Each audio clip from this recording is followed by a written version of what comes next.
Boa noite, meus amigos, boa noite, minhas amigas.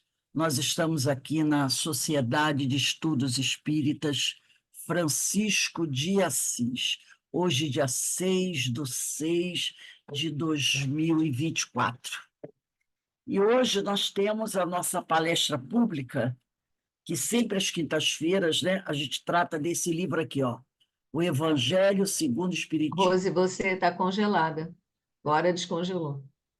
Ah, estava congelada? Deve ter dado um piquezinho aqui na internet, mas está tudo ligado direitinho. Ela está dizendo aqui que a conexão com a internet está instável, né? Mas, aparentemente, aqui está tudo bem. Deve ser mesmo, da conexão.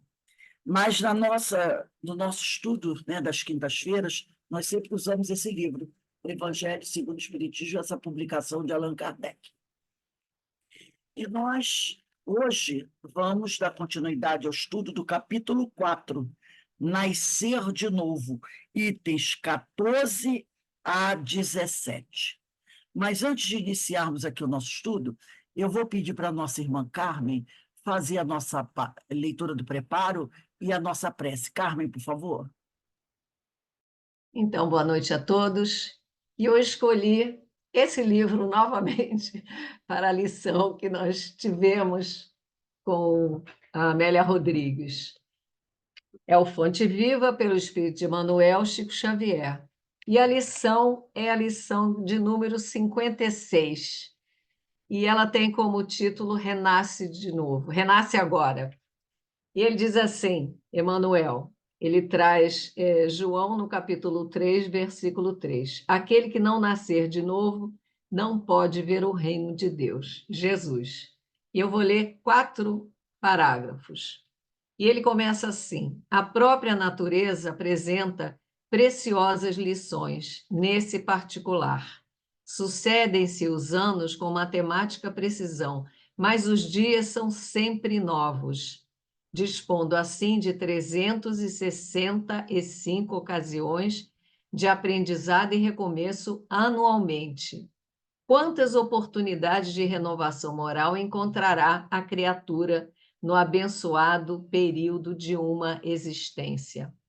Conserva do passado o que for bom e justo, belo e nobre, mas não guardes do pretérito os detritos e as sombras, ainda mesmo quando mascarados de encantador revestimento. Faze por ti mesmo, nos domínios da tua iniciativa, pela aplicação da fraternidade real, o trabalho que a tua negligência atirará fatalmente sobre os ombros de teus benfeitores e amigos espirituais. Não ouvides a assertiva do Mestre: aquele que não nascer de novo não pode ver o reino de Deus. E diz Emmanuel, terminando esse texto: renasce agora em teus propósitos, deliberações e atitudes, trabalhando para superar os obstáculos que te cercam e alcançando a antecipação da vitória sobre ti mesmo, no tempo. Mais vale auxiliar ainda hoje que ser auxiliado amanhã. Então, nesse momento agora, envolvidos pelas vibrações amorosas desses espíritos tão atenciosos conosco, esses mestres que nos trazem o caminho das pedras, assim dizendo, o roteiro, para que nós possamos melhorar, para que nós possamos aprender e fazer, né? Então, só temos a agradecer mais uma vez essas lições, esses aprendizados, esses alertas para a nossa vida, para o nosso melhoramento, para a nossa evolução, que temos cotidianamente através dessas pérolas, dessas obras que nos trazem o caminho certo para nós todos. Então, Senhor, abençoe mais uma vez a nossa amiga Rose, com essa garra, essa vontade, que tanto nos ajuda, que tanto nos cresce espiritualmente. Então, que mais uma vez ela seja abençoada, ela e a sua família, para que, mais uma vez, nós possamos aproveitar as lições de hoje. Graças a Deus. Graças a Para Deus. fechar. Bem, meus irmãos, nós vamos fazer aqui o estudo, né? Porque o nosso palestrante ele teve um probleminha, ele é médico e ele ficou preso no trabalho e não pôde estar conosco, né? Então, eu vou fazer o estudo, vocês vão ter que me aturar mais um pouquinho. Bem, o nosso estudo, como nós falamos anteriormente, é sobre o capítulo 4 do Evangelho segundo o Espiritismo, que tem por título Ninguém poderá ver o reino de Deus se não nascer de novo. É o capítulo 4 do Evangelho. E o item que nós estamos estudando é o item ressurreição e reencarnação. E nós já estamos estudando o item 14, que eu vou ler aqui para a gente poder compreender melhor do que trata o estudo. Está aqui no Evangelho segundo o Espiritismo, capítulo 4, item 14. Mas, quando o homem há morrido uma vez, quando seu corpo, separado de seu espírito, foi consumido, que é feito dele?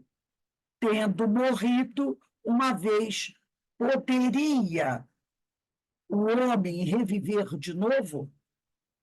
Nesta guerra em que me acho todos os dias da minha vida, espero que chegue a minha mutação. Jó, lá do Antigo Testamento, né? Jó, que também é chamado de Job, capítulo 14, versículos 10 a 14. Essa é a tradução de Le Mestre de Sacy. E tem um outro trecho, são 3 traduções do mesmo trecho. Quando o homem morre e perde toda a sua força, expira. Depois, onde está ele? Se o homem morre, viverá de novo? Esperarei todos os dias de meu combate até que venha alguma mutação. Tradução protestante de Osterwald. E quando o homem está morto, vive sempre. Acabando os dias da minha existência terrestre, esperarei, porquanto a ela voltarei de novo. Tradução da versão da Igreja Grega. Então, o Kardec, Allan Kardec, coloca aqui, nesse item 14, tá? 3 traduções do Evangelho, do livro de Jó, capítulo 14, versículo 10. Ele traz as 3 traduções e coloca aqui, tá? Para que a gente, uma do mestre de Sacy, outra do protestante, outra da igreja grega.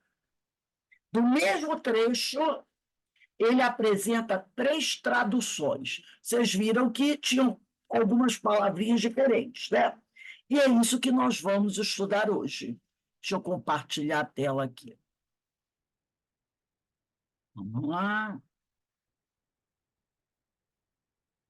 Se der algum probleminha na internet, vocês aguardam aí, tá? Porque às vezes ela dá uma falhadinha aqui. Então, capítulo 4, ninguém pode ver o reino de Deus se não nascer de novo, itens 14 a 17. Ainda tratando do assunto ressurreição e reencarnação. No texto de Mateus, está lá em Mateus 11, versículo 12 a 15, vemos claramente a ideia da reencarnação. Quando Jesus diz assim, ele mesmo é o Elias que há de vir. Eu vou até pegar aqui rapidinho a Bíblia, para a gente ler aqui, como eu gosto sempre de ler, como está aqui, ó. Abrir certinho no texto de Mateus, gente. Uma beleza isso. Então, ele diz aqui, 11, capítulo 11, versículo de 12 a 15. Ele diz aqui, desde os dias de João Batista, é assim que diz o texto, no capítulo 11, versículo 12 a 15.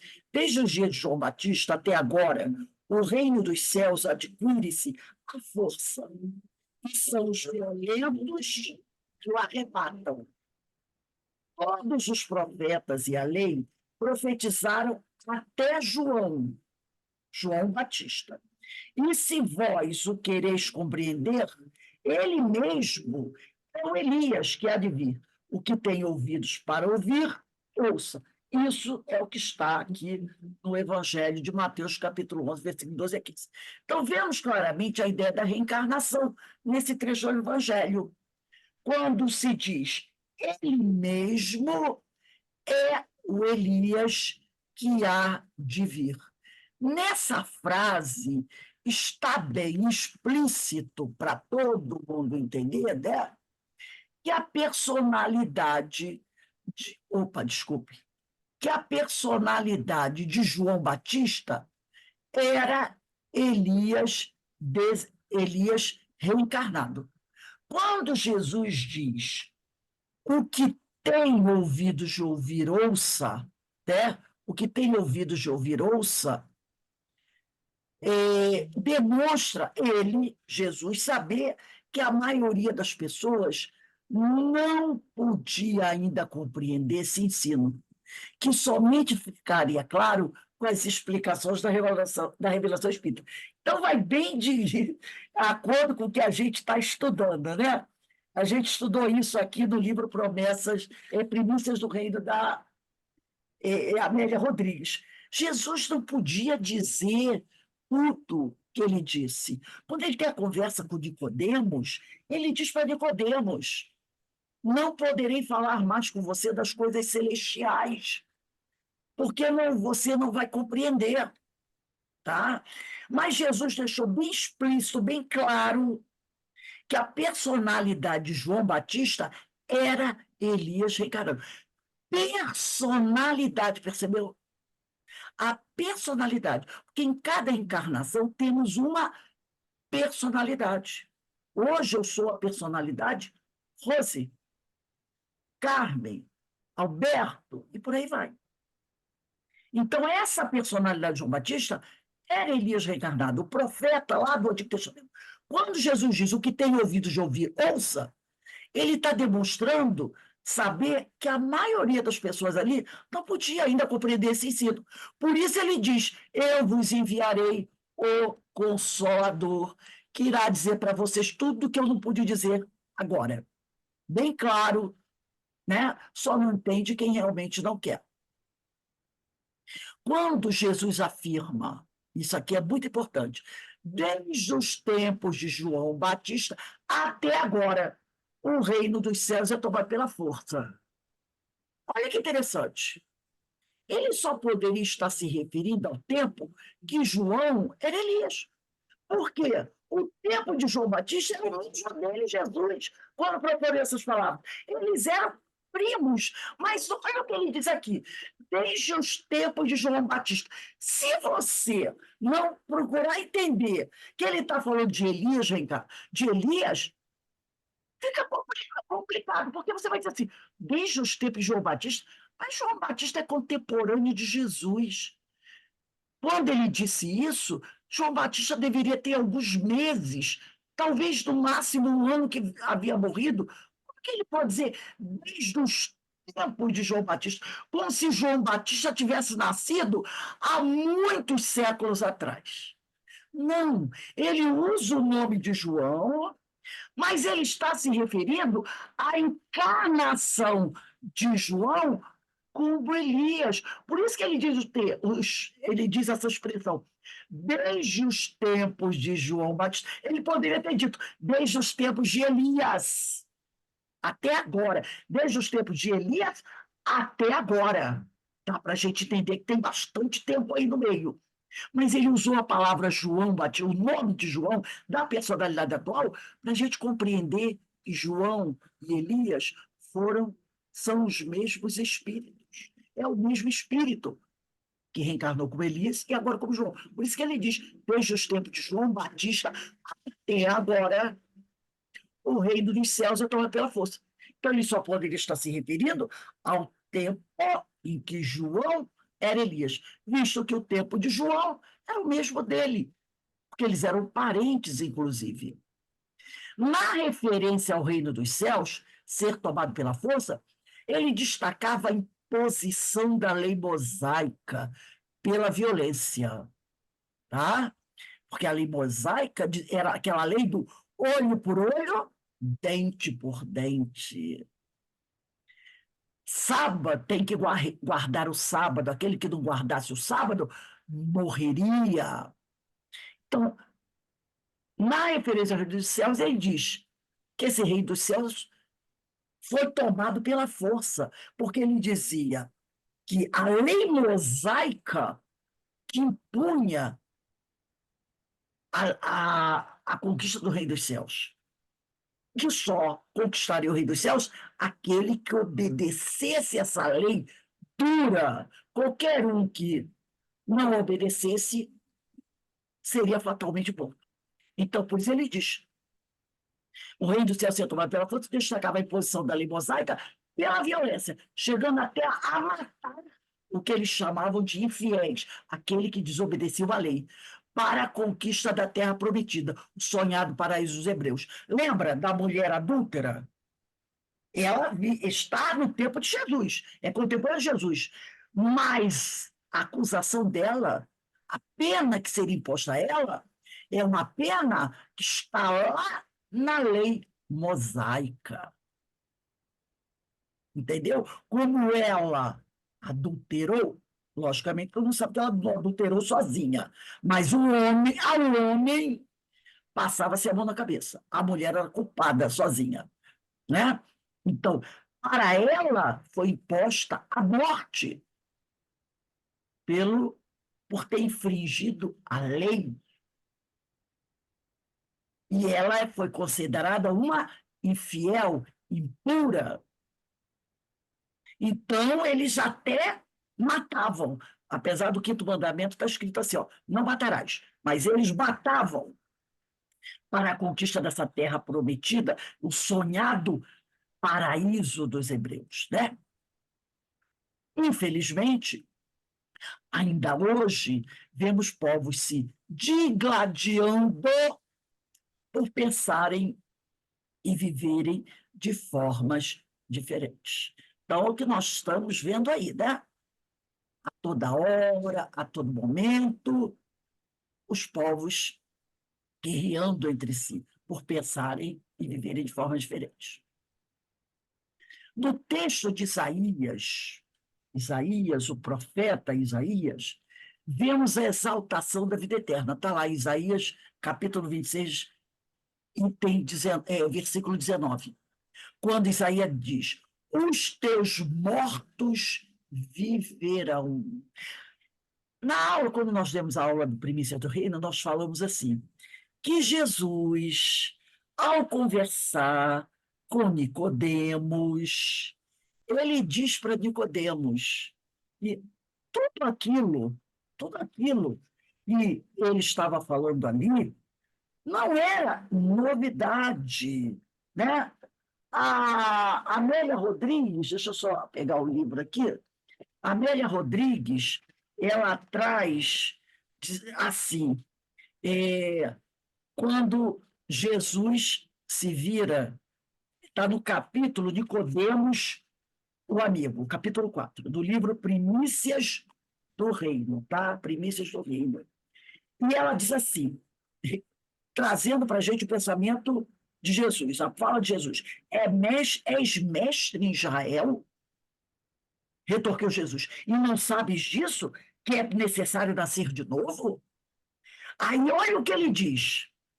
Todos os que compulsam, quer dizer, todos aqueles que leem, que buscam penetrar, pesquisam os velhos pergaminhos, que são os textos dos profetas, como de Isaías, conhecem a trilha da evolução.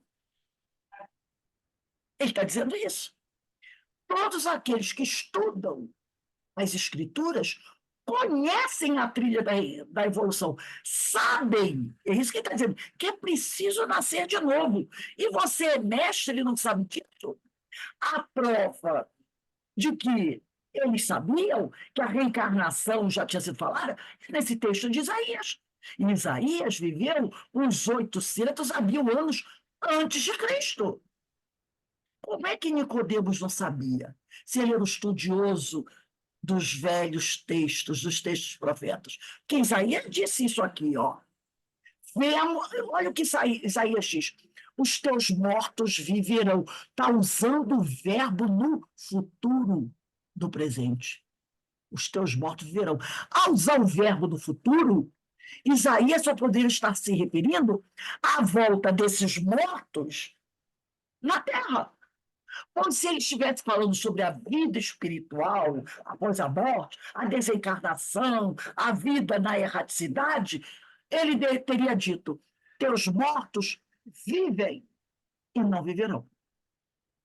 Eles estão vivos, desencarnaram, mas estão no plano espiritual, estão vivos.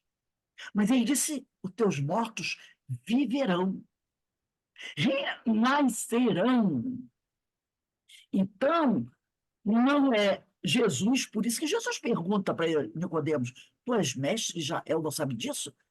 Porque todos aqueles que pesquisam os antigos textos sabem disso. Cantemos, né? E aí isso é para nós. Cantemos e louvemos o viver na terra. Porque aqui no planeta, dar-se-á a nossa libertação da ignorância e imperfeição espiritual, transformando-nos em colaboradores fiéis do Pai. Hoje estudamos um texto do livro, que eu não vou ler agora, né? Do livro Fonte Viva, de Emmanuel, Psicografia de Chico Xavier.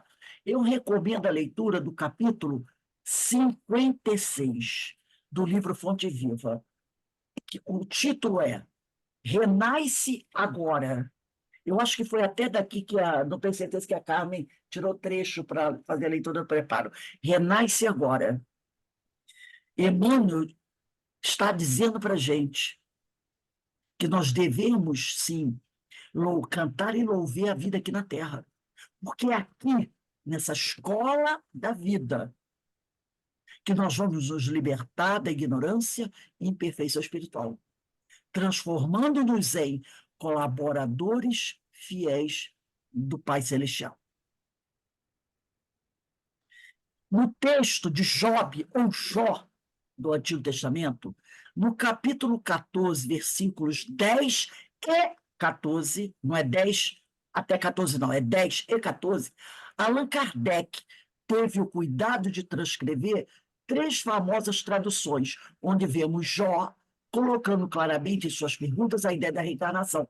O que eu li aqui para vocês, os 3 trechos, tá? Os 3 trechos, né? Quando ele diz, o primeiro: mas quando o homem é morrido uma vez, quando seu corpo separado, seu espírito foi consumido, o que é feito dele? O que é feito desse corpo? Tendo morrido uma vez, poderia o homem reviver de novo? Ele está fazendo perguntas sobre a reencarnação. Segundo texto, que é do pastor protestante: quando o homem morre, perde toda a sua força, expira. Depois, onde está ele? Se o homem morre, viverá de novo? O pastor está fazendo a pergunta. E o último trecho é da versão da Igreja Grega: quando o homem está morto, vive sempre.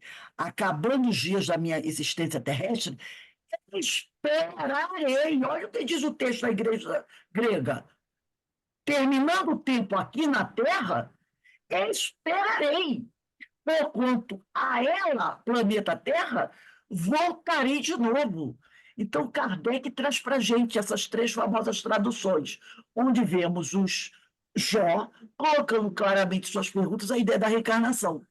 Quando o homem morre uma vez, a expressão morre uma vez sugere que se pode o quê? Morrer mais vezes. Quando o homem morre uma vez. Dá para a gente entender, aqui diz, quando o homem há morrido uma vez, está no Evangelho. Ora, para quem é bom entendedor, dá para entender que alguém morre e a gente morre mais vezes. Morte do corpo físico. Quando o corpo desaparece, o que acontece com a alma? É a outra pergunta, né? O que acontece com a alma dessas traduções? Poderia reviver de novo?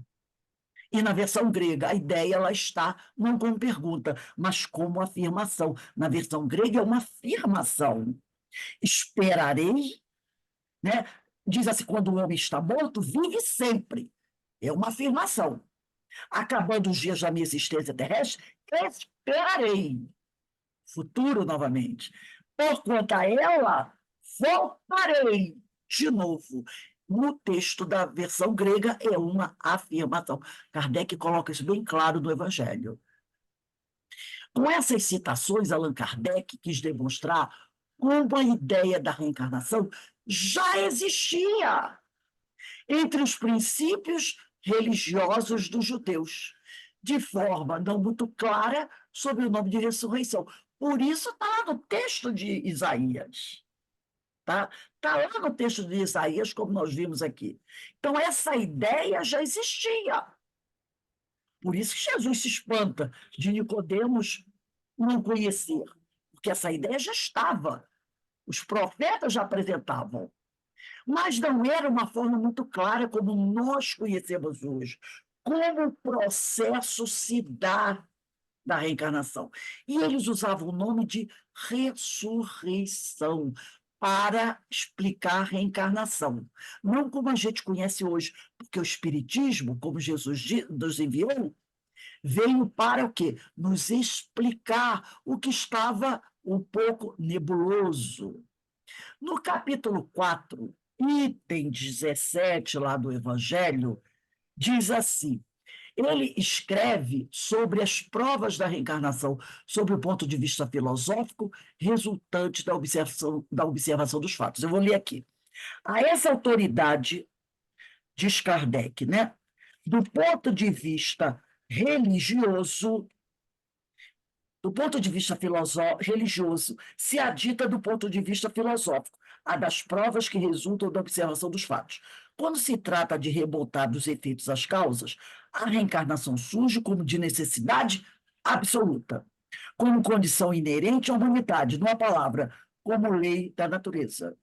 Pelos seus resultados, ela se evidencia de modo, por assim dizer, material, da mesma forma que o motor oculto se revela pelo movimento. Só ela, a reencarnação, pode dizer ao homem de onde ele vem, para onde vai, por que está na Terra e justificar todas as anomalias e todas as aparentes injustiças que a vida apresenta. Sem o princípio da preexistência da alma e da pluralidade das existências, são ininteligíveis, em sua maioria, as máximas do Evangelho. Razão porque é um dado lugar a tão contraditórias interpretações. Somente esse princípio lhes restituirá o sentido verdadeiro. Então, nós só vamos entender os ensinos do Evangelho, o que os profetas nos trouxeram, se a gente compreender e aceitar a reencarnação. Tá? Procurando-se as causas dos efeitos, né? Porque a gente vê o efeito. Nossa, como aquele homem está sofrendo. Que sofrimento atroz. Aquele homem está com a doença terminal. Aquele homem, né? Tão bonzinho, tão bom, um anjo, aquela criança linda, maravilhosa, nasceu com essa doença terrível. Nossa, tanto bandido por aí, uma saúde de ferro, e Deus permite que uma criança tão linda sofra tanto. Porque a gente está analisando a partir do efeito, do que impressiona os nossos olhos. Mas se a gente procurar a causa que levou a essa situação, a gente vai entender. Então, a reencarnação aparece como uma necessidade absoluta, uma condição inerente à humanidade, em uma palavra, como uma lei da natureza, porque só ela explica, só ela consegue dar paz ao nosso coração. Só através da lei da reencarnação nós não vamos ficar falando besteiras, usando o nome de Deus em vão, né? Querendo dizer que Deus falhou. E aqui no Livro dos Espíritos, eu vou ler só 3 perguntinhas, né? Está lá do capítulo 4, da pluralidade das existências, a reencarnação, que é item 166. Como pode a alma que não alcançou a perfeição durante a vida corpórea acabar de depurar-se? Poxa, o sujeito viveu só 40 anos. Como é que ele vai se depurar, chegar à perfeição, sofrendo a prova de uma nova existência? Tendo uma nova existência, uma nova personalidade. Aí, 166A, como realiza essa nova existência? Será pela sua transformação como espírito? Depurando-se a alma, indubitavelmente experimenta uma transformação, mas para isso necessária lhe é a prova da vida corporal. É necessário nascer de novo. E 166B de bola. A alma passa, então, por muitas existências corporais? Sim, todos nós contamos muitas existências. Os que dizem o contrário pretendem manter-vos na ignorância em que eles próprios se encontram. Esse é o desejo deles. E a meia ser de casa. Parece resultar desse princípio que a alma, depois de haver deixado um corpo, toma outro. Ou então, se reencarna em um novo corpo. É assim que se deve entender? Evidentemente. Por isso, nós vamos achar naquela tradução da igreja grega, lembra? Quando diz lá, nesse trecho que Kardec apresentou da igreja grega, quando o homem está morto, vive sempre, acabando os dias da minha existência terrestre, esperarei, porquanto ela voltarei de novo. Então a gente vê que está tudo amarradinho.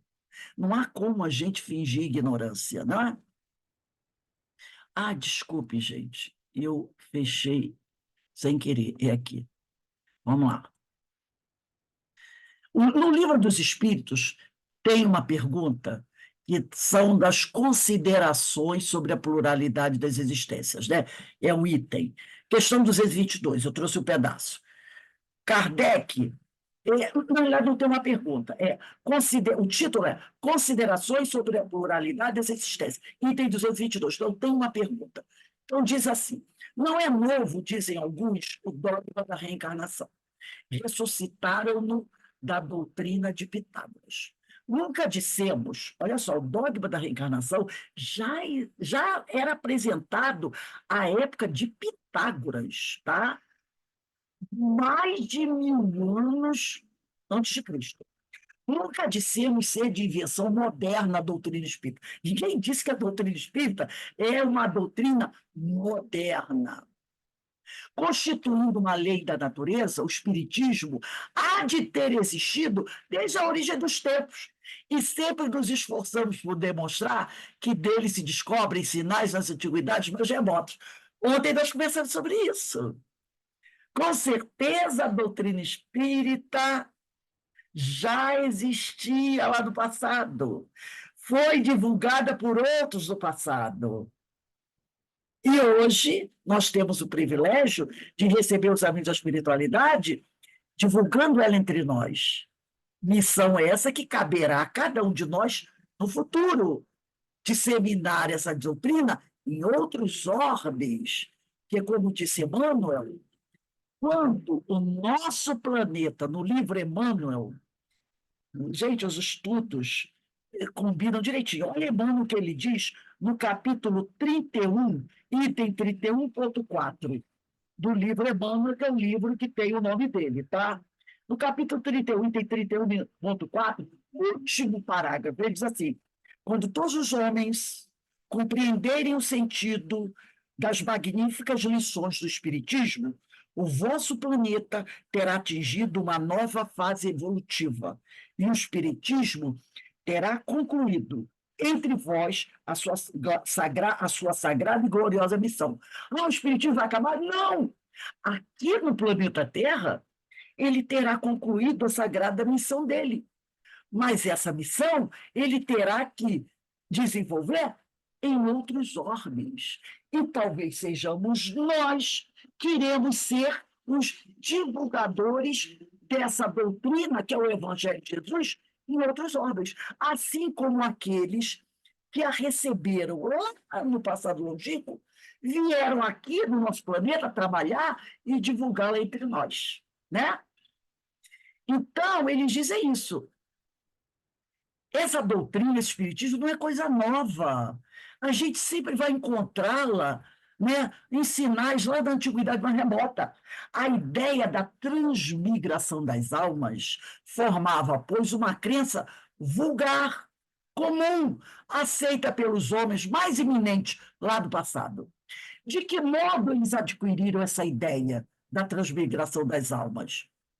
Por uma revelação ou por intuição? Ignoramos-lo, diz Kardec, não sabemos como eles adquiriram essa revelação. Seja, porém, como for, o que não resta dúvida nenhuma é que uma ideia não atravessa séculos e séculos, milênios e milênios, nem consegue impor-se à inteligência de escola se não tiver algo sério. Assim, a ancianidade, quer dizer, a velhice, né? A antiguidade desta doutrina, em vez de ser uma objeção, seria a prova a seu favor. Porque ela está tanto tempo aí, passando de geração a geração, século a século, milênio a milênio.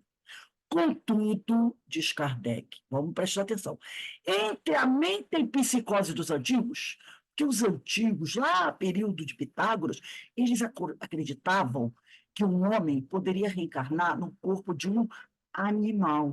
Era a ideia de transmigração das almas. Você morre, deixa o seu corpo, volta à vida em um outro corpo, só que é um corpo de um animal irracional. A ideia da transmigração das almas está aqui. Morreu, renasceu. Só que eles pensavam nessa possibilidade. Então, entre essa metempsicose dos antigos e a moderna doutrina da reencarnação, como o Consolador nos apresenta, a partir da publicação do Livro dos Espíritos, em 1857, há, como também se sabe, profunda diferença, assinalada pelo fato de os espíritos rejeitarem, de maneira absoluta, peremptória, a transmigração da alma do homem para os animais, e reciprocamente. Da mesma forma que eles não aceitam a ideia do homem renascer e habitar o corpo de um animal, ou de um animal irracional, morrer e renascer no corpo de um homem. Portanto, ensinando o dogma da pluralidade das existências corporais, os espíritos renovam uma doutrina que teve origem nas primeiras idades do mundo e que se conservou no íntimo de muitas pessoas até os nossos dias. Só que hoje nós não podemos aceitar a ideia da metempsicose, que é uma transmigração das almas. Isso não. Tá? Isso não podemos aceitar. Um livro de Gabriel Delany, A Reencarnação, no capítulo 13, Gabriel Delany diz o seguinte: o processo físico e intelectual provém de esforços incessantes, reiterados de melhoramentos quase imperceptíveis a cada passagem, a cada reencarnação, mas cujo termo está da humanidade, que resume e sintetiza essa grande ascensão. Então, ele diz o seguinte: o progresso físico e intelectual que nós realizamos aqui, né, ele é fruto dos esforços, né, de todo o trabalho que nós fazemos, nós humanos fazemos. Nós humanos. E esse trabalho está na humanidade. O ser, o espírito, o ser chegado a um grau qualquer da escala vital, não pode mais retrogradar. Se o espírito chegou no ponto X, tá?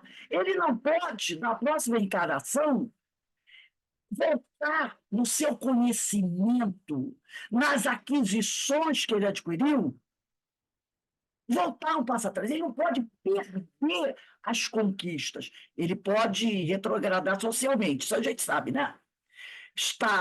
Reencarnar numa situação espiritual mais difícil, devido aos atos que ele praticou, aí isso ele pode. Mas o ser chegou a um grau qualquer de conhecimento, de progresso da escala vital, que é essa escala, né? Essa escadinha que a gente vai subindo de evolução, não pode mais voltar atrás. Simplesmente porque não encontraria mais, em razão do seu estado evolutivo, as condições necessárias para encarnar nas formas inferiores que já ultrapassou. Ele já ultrapassou essas formas. Então, ele não pode, o perispírito dele não pode voltar àquela forma que ele já venceu. Ele não pode mais. Tá? Ele está no estado evolutivo. Ele pode até, como dizem alguns, paralisar, mas perder o conhecimento dele, não. A conquista feita é nossa. A gente não pode perder. E retrogradar para um corpo animalesco de um ser irracional, quando você já é um espírito, isso não pode acontecer nunca. E é isso que Gabriel Delan está dizendo. Tudo evoluciona, diz Gabriel Delano, tanto as nações como os indivíduos, assim os mundos como as nebulosas. Tudo parte do simples para chegar ao composto. Lembra da questão 115, aqui de O Livro dos Espíritos? Ela deixa isso muito claro para a gente. Está lá, ó. Deus criou, questão 115 do Livro dos Espíritos, Progressão dos Espíritos. Deus criou todos os espíritos simples e ignorantes, isto é, sem saber. A cada um deu determinada missão, com o fim de esclarecê-los e de os fazer chegar progressivamente, aos poucos, à perfeição, pelo conhecimento da verdade, para aproximá-los de si. Então, como é que um espírito que já avançou em etapa pode voltar a ser simples e ignorante? Pode, não pode. Como um espírito que já teve inúmeras reencarnações, de repente ele volta ao estado que Deus o criou, simples e ignorante. Não pode. Então, tudo evoluciona, diz Gabriel Delande. Tudo parte do simples para chegar ao composto, da homogeneidade primitiva.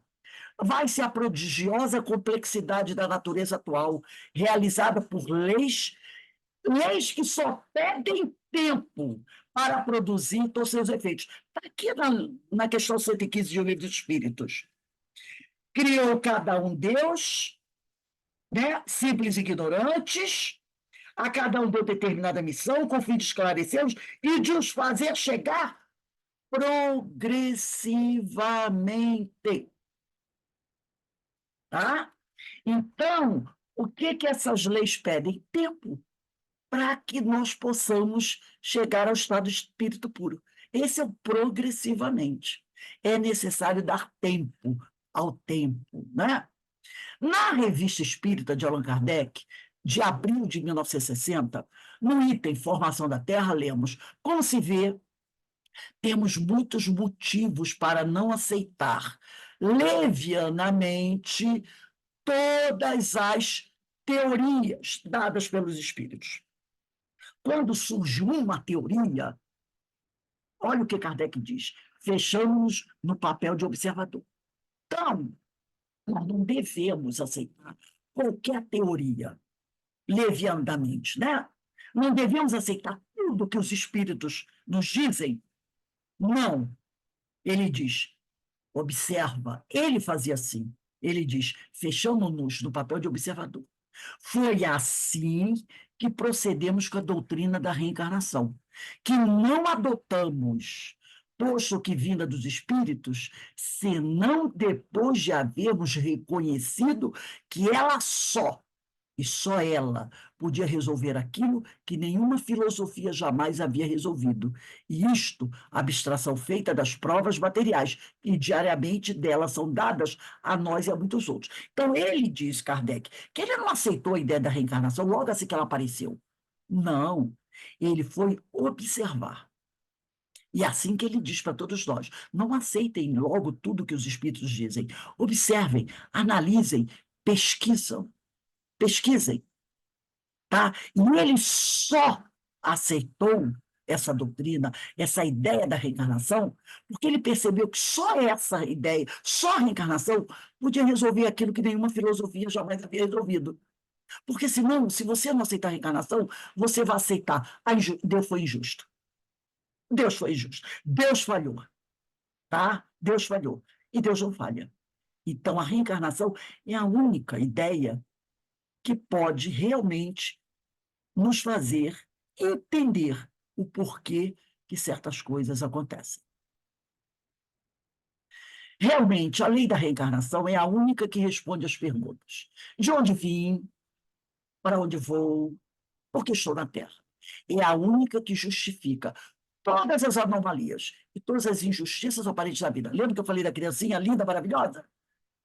Isso é uma anomalia, isso é uma injustiça.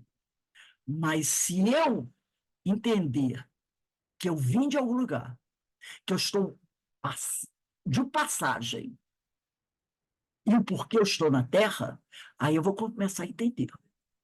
Porque sem a reencarnação, fica complicado aceitar certas coisas que a gente vê. Sem a reencarnação, Deus perde a característica da perfeita justiça, deixou de ser Deus. Por que Deus deu para ele essas maravilhas e para mim não deu?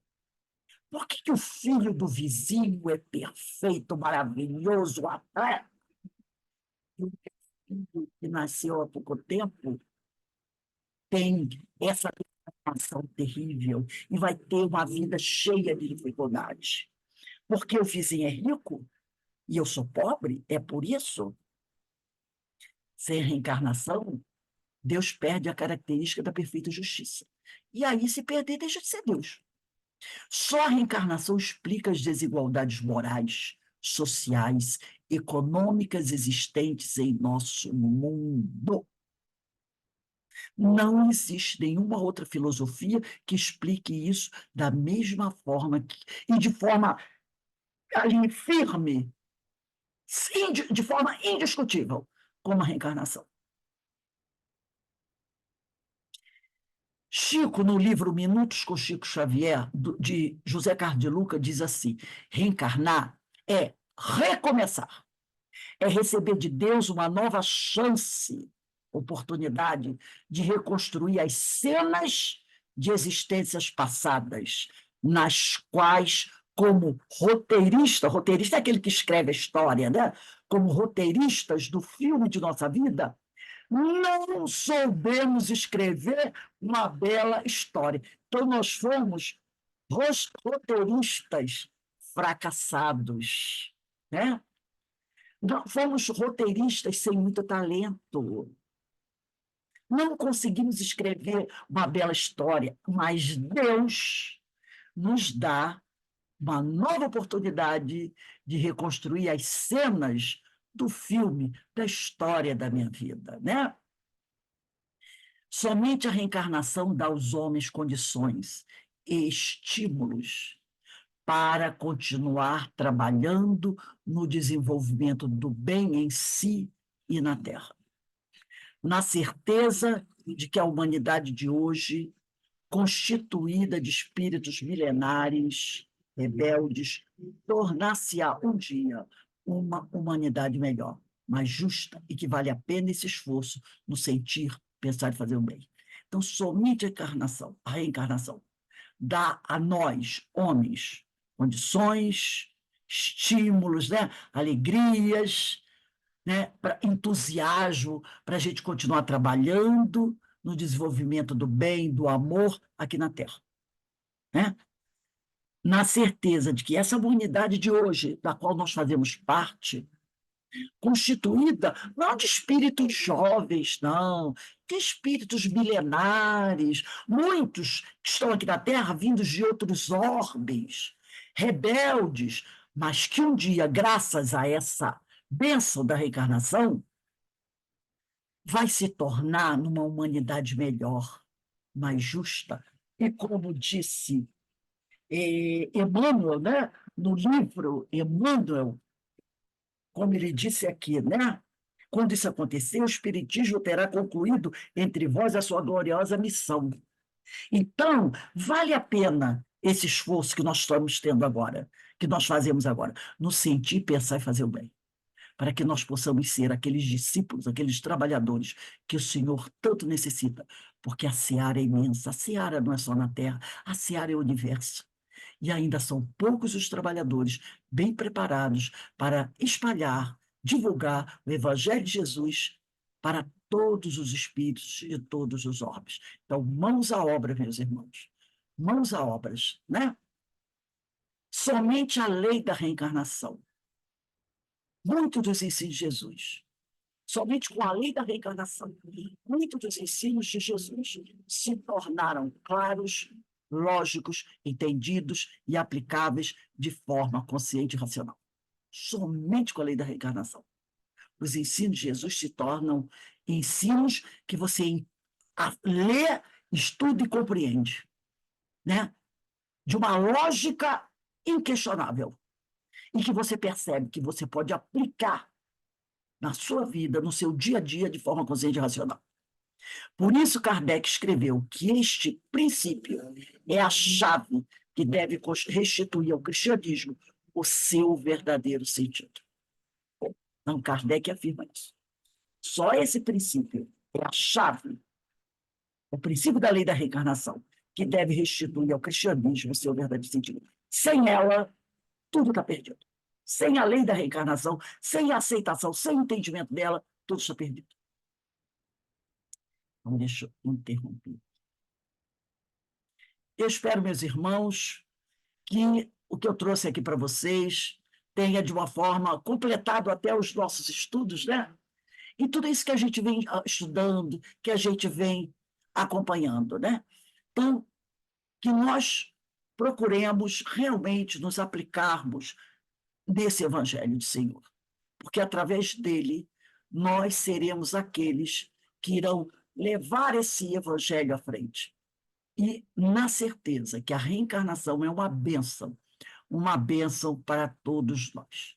Eu só tenho que agradecer aqui os companheiros que ficaram conosco até esse momento, para esses estudos, e que o Senhor continue a nos abençoar, para que nós possamos, né, mantermos-nos firmes no nosso trabalho. E para encerrar aqui a nossa palestra da noite de hoje, que foi um estudo, né, completando os estudos que a gente vem fazendo, porque o tema, né, é muito interessante, eu vou pedir para o nosso irmão Alberto fazer a nossa prece de agradecimento. Alberto, por favor. Deixa eu espirrar. Ao término desse ciclo de estudos, agradecidos estamos pelas oportunidades de aprendizado. Senhor, agradecemos, Senhor, por esta reencarnação tão necessária para vivenciarmos experiências que nos conduzirão ao aprendizado que permitirão o nosso crescimento espiritual. Que nos conduza, Senhor, ao caminho de tudo aquilo que permita crescermos como espírito e que possamos, Senhor, buscar o caminho que conduza a Ti, buscando edificar o reino dos céus em nosso íntimo. Vós, Senhor, nos enviaste Jesus para nos guiar e nos instruir. Agradecidos estamos, Mestre, por vós nos trazer o esclarecimento necessário dos ensinamentos superiores e que, através da doutrina espírita, foi possível completar os seus ensinos para o nosso pleno conhecimento, para que possamos completar o nosso aprendizado necessário e seguirmos na direção de nosso aprimoramento moral, na direção de nosso progresso espiritual. Agradecidos estamos a toda a espiritualidade que nos assiste, aos nossos amigos espirituais, aos nossos orientadores espirituais, a Francisco de Assis, mentor, orientador desta casa, para que possamos, então, junto desses bons espíritos, benfeitores, possamos, então, seguir um caminho no bem, seguindo os exemplos deixados pelo Mestre Jesus e por toda essa espiritualidade. Que estejamos, então, ao término desta prece, com Jesus em nossos corações e Deus em nossas vidas. Que assim seja. Graças a Deus, graças a Deus. Então, meus irmãos, uma boa noite a todos, tá? De muita paz, de muito amor, de muita luz, tá bom? Boa noite, Cansada. boa noite. Boa Descansa, Bom noite. descanso, Rose. Bom descanso, descansa Obrigada. Rose. Hoje, Obrigada. Boa noite, Beijo, Rose. Ana. Boa Gratidão. noite. Fiquem com Coração. Deus. Boa noite Tchau. a todos. Obrigada, boa noite. Deus nos Bom abençoe. descanso. Boa noite, boa